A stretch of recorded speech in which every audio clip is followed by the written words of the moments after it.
Sejam todos bem-vindos ao programa EBD na Web. Hoje encerrando um trimestre, o primeiro de 2022, com a lição de número 13, a leitura da Bíblia e a educação cristã.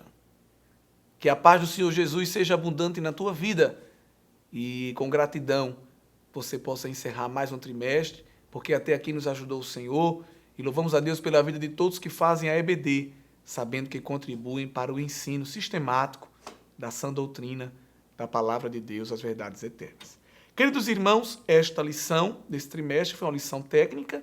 Tivemos informações de alto teor teológico, fundamentando aí uma bibliologia coerente, né, com a própria Bíblia.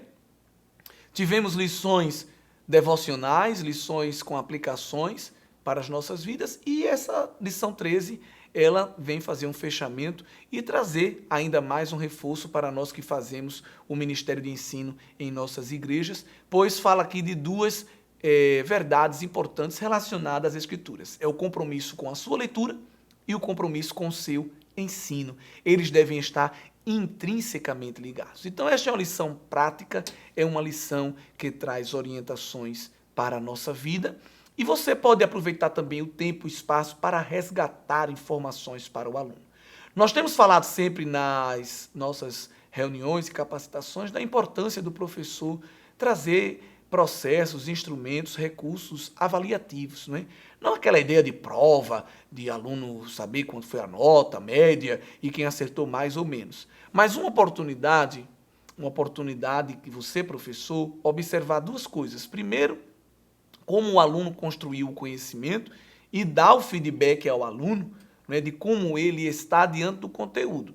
E segundo, de você, professor, perceber aquilo que o aluno percebeu mais, aquilo que ele percebeu menos, diante de toda a classe, se houve algum assunto que marcou mais eles, se há algo que eles deixaram passar. Isso é importante para você, professor, continuar aí fundamentando a sua prática docente, mesmo que o irmão não seja por profissão pedagogo, mas por vocação você é um mestre, foi chamado por Deus. Então, há várias maneiras de, ao fim do trimestre, resgatar a aprendizagem. Você pode pedir para o aluno fazer uma redação simples, nada que assuste, trazendo o resumo do que ele entendeu. Você pode escolher algumas questões, formulá-las e pedir para os alunos responderem. De início, nada muito grande para não assustar. Às vezes 2 questões, 5, 3, mas que surpreende os alunos porque eles estão sempre acostumados a sentar, ouvir. Então ali ele vai ter uma oportunidade de se posicionar também e isso vai ser muito rico. Você pode pedir para o aluno fazer, dependendo aí, claro, da faixa etária com a qual você trabalha, porque dentro da classe de adulto nós temos várias, né? Então você pode pedir para o aluno ir lá à frente, trazer um resumo com as suas próprias palavras. Você pode colocar frases, se você tiver uma lousa aí na sua sala, você pode colocar frases sobre a lição e pedir para eles irem completando. E não precisa ser, às vezes, algo que todos estão fazendo, cada um na folha. Você pode fazer um só com toda a classe, assim ninguém fica tímido, todos participam, não é? Você pode pedir para os alunos trazerem palavras, fazer aquela famosa tempestade de ideia ou nuvem de palavras, que é o que está muito comum. E aí você pode fazer uma nuvem de palavras manual, pedir que os alunos vá falando palavras e vocês vão escrevendo aí no quadro palavras que marcam, que registram esse trimestre. Então, são orientações práticas para que você, professor, possa trazer uma avaliação que vai, com certeza, facilitar ainda mais o processo de ensino-aprendizagem no próximo trimestre, porque você, professor, pode ver onde está indo bem, onde precisa melhorar, pois, afinal, todos nós precisamos melhorar. A verdade prática da lição diz que a leitura e o estudo da Bíblia fortalecem a fé e a comunhão com Deus. Então, o grande marco desta lição não é o aluno sair sabendo que a Bíblia tem 66 livros, que está dividido em 2 testamentos, saber identificar o que é um livro histórico, poético, o que é uma epístola, saber se ela é de Paulo ou se ela é pastoral. A principal marca desse trimestre é que o aluno, ao fim dele, tenha mais vontade de ler a Bíblia. Será uma grande contradição ele aprender sobre a Bíblia e não se aproximar mais dela, não se aprofundar mais nela. Então você, professor, foi um instrumento de Deus para promover a leitura da palavra. E o Salmo 1:3 diz que é bem-aventurado quem medita nela dia e noite. Essa pessoa tem a folhagem sempre verde, isso significa que tem vida. Essa pessoa produz na estação própria o fruto, isso significa que ela gera. E essa pessoa, tudo quanto faz, prospera. Aonde coloca a mão é bem-sucedido, isso significa que ela conta com a bênção de Deus na sua vida. Então não é só ler por ler, mas é ler, interpretar e aplicar em nossas vidas, como temos falado de maneira repetida, propositadamente, ao longo desse trimestre. E aí, falando sobre leitura, você, professor, deve sim perguntar quantos deles já leram a Bíblia toda, quantas vezes tem feito isso, quem começou um plano de leitura já esse ano, se não começou ainda dá tempo.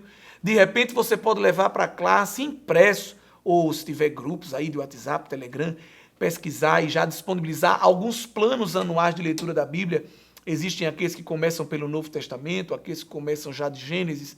Existem aqueles que mesclam a leitura diária de uma porção do Antigo e uma porção do Novo Testamento de maneira simultânea. Aí você pode levar vários. Tem planos de leitura anual, semestral, trimestral. Tem aqueles planos que fazem uma leitura temática. Eles pegam alguns temas e colocam, e o aluno vai lendo por temas ao longo do ano. Então você pode levar e ser um instrumento de Deus para despertar o interesse dos alunos pela a leitura. Quando nós falamos da Bíblia como livro-texto, nós sabemos que toda escola, todo ambiente de ensino tem o seu livro-texto, né? Os livros didáticos. E o da Bíblia, ou melhor, o da EBD, é a Bíblia Sagrada. E aí é falado sobre o currículo da escola dominical. O currículo da escola dominical é um currículo que a gente pode professar, ensinar sem medo, pois, como diz aqui o comentarista, ele expressa a ortodoxia professada pela Assembleia de Deus e contribui para manter a unidade doutrinária da igreja e atua também como antídoto contra as heresias. Então, quando eu estou ensinando lá na escola dominical, eu estou contribuindo para manter a clareza, a unidade e a homogeneidade da doutrina que nós professamos, que não é doutrina de homens, é a sã doutrina. Nós estamos sempre usando como espelho daquilo que nós pregamos a palavra. Se tem alguma coisa que estamos ensinando fora dela, então ela nos chama a responsabilidade para voltar ao trilho. Não podemos descarrilhar os vagões do ensino ao longo desta vereda que estamos caminhando. E enquanto nós estamos fortalecendo essa unidade doutrinária na mente dos nossos irmãos, nós também estamos vacinando o povo de Deus contra heresias. Diferente do que o mundo diz, que nós, quando ensinamos a palavra, estamos promovendo uma lavagem cerebral, na verdade, nós estamos vacinando o povo contra as verdadeiras lavagens cerebrais ideológicas propagadas, veiculadas hoje no meio acadêmico, na grande mídia, infelizmente também nos ambientes de ensino, nas escolas já com as crianças. Então, quando eu ensino a palavra, quando eu mostro a verdade e a verdade absoluta, porque a pós-modernidade não aceita que é uma verdade absoluta e prega que não há verdades absolutas. Mas com o silogismo filosófico nós já desmontamos essa ideia, como já foi dito aqui. Porque quando eu digo não há uma verdade absoluta, esta frase é uma verdade, logo ela é mentirosa porque não há verdade absoluta. Então, existe verdade absoluta. Não é, irmãos? Então, nós, quando ensinamos o nosso povo qual é a verdade, ele agora tem um gabarito, tem um padrão para comparar com qualquer outro ensino e saber se ele é herético ou não. Então, não é ler por ler, mas é ler com um propósito, é ler, evidentemente, com um objetivo e um objetivo espiritual.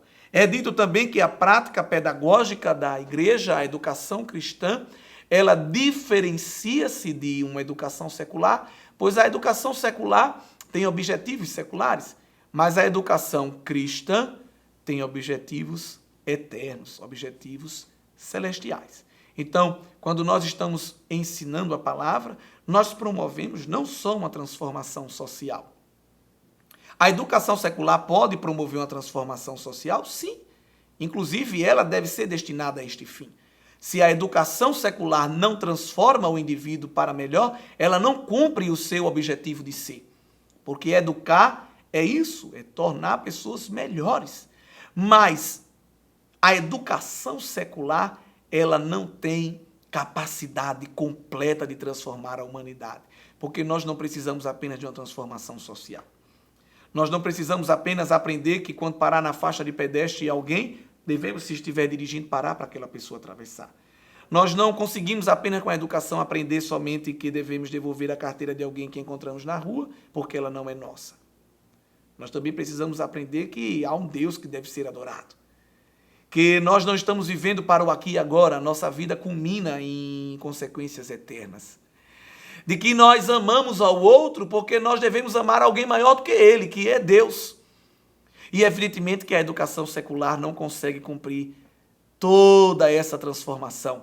Ela só fica no nível social, mas e o nível espiritual? Aí é onde entra a educação cristã, é onde entra a palavra de Deus. Por isso que muitos países, inclusive o nosso, têm lutado para retirar tudo que é espiritual do ambiente de ensino.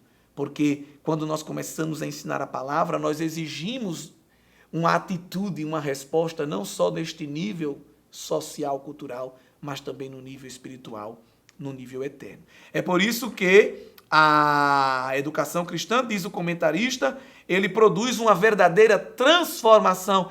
E que verdadeira transformação é esta? É a velha natureza humana, a natureza corrompida pelo pecado, sendo transformada em uma nova criação. E aí você, professor, deve bater nesta tecla. Qual é a marca, qual é o objetivo, qual é o propósito principal da educação cristã? É tornar o homem velho em uma nova criação, né? Através da revelação da palavra de Deus, o homem aceita Cristo como Salvador e se deixa ser tratado pelo Espírito Santo. Aí a gente é regenerado, justificado, santificado e, por fim, alcançamos a glorificação. Como exercício, você pode pedir que o aluno encontre textos bíblicos que confirmam que a palavra de Deus opera essa transformação espiritual em nossas vidas. É um excelente exercício para a sua aula. E também a Bíblia e a escola dominical, tendo como livro-texto a Bíblia, vai fomentar e fortalecer, multiplicar uma vida pautada nos princípios éticos e morais à luz das Escrituras. Então não é só aprender teologia, mas é praticar isso na vida cotidiana, demonstrando valores éticos e morais que agradam a Deus. A filosofia tenta, a sociologia tenta, mas ela esbarra sempre em alguma parte do caminho, ela não consegue fazer isso totalmente, porque não há somente condições de fazer isso com enciclopédias, com tomos teológicos, tratados filosóficos, no sentido da ciência, quero dizer. Mas é preciso a ação do Espírito Santo, porque quem convence o homem do pecado é ele. Então a educação cristã, e nada mais é do que o ensino coerente da palavra de Deus, por meio do Espírito Santo, tem condições de fazer o homem caminhar, né, para desfazer-se do velho homem e adequar-se como nova criatura. Dentro dos objetivos da educação cristã, você, professor, pode fazer um feedback muito bom, um checklist com o seu aluno, baseado naquilo que o pastor Antônio Gilberto fala aí no seu livro do Manual da Escola Dominical. Qual é o objetivo da educação cristã? Isso está na lição, no segundo ponto. Ganhar almas para Jesus é o compromisso, então, que eu chamo de missiológico da igreja, né? O compromisso da igreja com a missão, com a evangelização, com a grande comissão. Também desenvolver a espiritualidade e o caráter cristão. Não é só ganhar novas pessoas, mas aquelas que estão aqui servindo a Cristo, melhorar a cada dia com um caráter que espelha, um caráter que resplandece esses princípios morais e éticos que a palavra de Deus ensina. E, por fim, também treinar o cristão para o serviço. Então, é o caráter missiológico, é um caráter pneumatológico, porque é o compromisso com o Espírito Santo e é Ele quem nos santifica, é Ele quem nos molda, quem nos aperfeiçoa. E este compromisso eclesiológico, que é mostrar que nenhum crente só pode ficar lá sentado numa cadeira aguardando a volta de Jesus, mas que todo crente tem uma missão, tem um trabalho a desenvolver no reino de Deus. E isso vem, evidentemente, essa clareza com o ensino da palavra. E aí os nossos alunos vão se dedicando a esse processo da leitura, da interpretação, através da ajuda do Espírito Santo, no processo que nós aprendemos aqui, chamado de iluminação, e, por fim, a sua aplicação à vida diária. Não podemos parar somente no estágio da leitura e nem somente da leitura e da interpretação, né, da hermenêutica, mas devemos concluir este processo com a devida e correta aplicação. Tá bem, queridos irmãos? E, por fim, nós temos aí o compromisso da leitura, e essa leitura não deve ser apenas no sentido congregacional, nem só no sentido do culto doméstico, mas o comentarista chama a atenção de algo interessante. É a leitura devocional. É aquele momento seu com Deus. Devemos ler a Bíblia na EBD, no culto de instrução, está presente nas escolas bíblicas, está presente nos congressos onde a palavra está sendo ensinada. Devemos ler a Bíblia no culto doméstico com os nossos cônjuges, nossos filhos, né, juntar a família, um culto, por mais culto que ele seja, mas onde a palavra de Deus vai ser lida e vai ser brevemente comentada e meditada. Mas também devemos gastar, investir tempo nosso, individual, com a leitura dela. Até porque cada um tem uma cognição, tem uma velocidade, tem um ritmo. E Deus também vai falar conosco como indivíduos, tratar conosco, né? Infelizmente, há muitas pessoas que leem a Bíblia na igreja, naquela hora lá da leitura, e foi ler enquanto alguém está pregando, faz aquela leitura devocional do culto doméstico, que é importante, e uma meditação de 5 a 10, 15, meia hora, depende de cada casa, mas esbarram no compromisso de ter uma leitura a sós com Deus, de ter um momento de abrir Bíblia e meditar no que ali está escrito. Então, é importante que você conclua esse trimestre lançando o desafio para o aluno, perguntando a ele, e agora? A partir de agora, quanto tempo você vai investir na leitura da palavra? Com certeza será uma aula muito abençoada. Deixo aí como sugestão para você, professor, dentre tantas obras que nós temos sobre educação cristã, esse livro, Educação que é Cristã, do Luiz Lebas, um livro que é editado também pela CPAD, é um clássico norte-americano e aí foi traduzido. E esse livro, queridos irmãos, ele traz uma informação muito boa para nós, abre nossa mente sobre os fundamentos da educação cristã, homens que contribuíram para a educação de maneira geral, e aí ele apresenta o maior mestre que já existiu, que é o Senhor Jesus, o professor que veio de Deus, retira ideias sobre a educação de várias partes das Escrituras, fala sobre a Bíblia como um grande recurso utilizado no processo de ensino-aprendizagem, e aí traz um capítulo único e exclusivo sobre este processo de ensino-aprendizagem, e nos convida a ter autoridade equilibrada com criatividade neste processo para ensinar as Escrituras, e como nós devemos estruturar o currículo escolar bíblico da educação cristã. Tenho certeza que será muito útil para você. Se você já tem, então, pega esse livro aí na sua estante, dá uma lida nele, extrai algumas coisas importantes que com certeza serão úteis para a sua aula. Que Deus te abençoe e que possamos seguir o conselho que Paulo deu ao Timóteo e que é texto áureo desse domingo, primeira carta, capítulo 4, versículo 13. Persiste em ler, exortar e ensinar até que eu vá.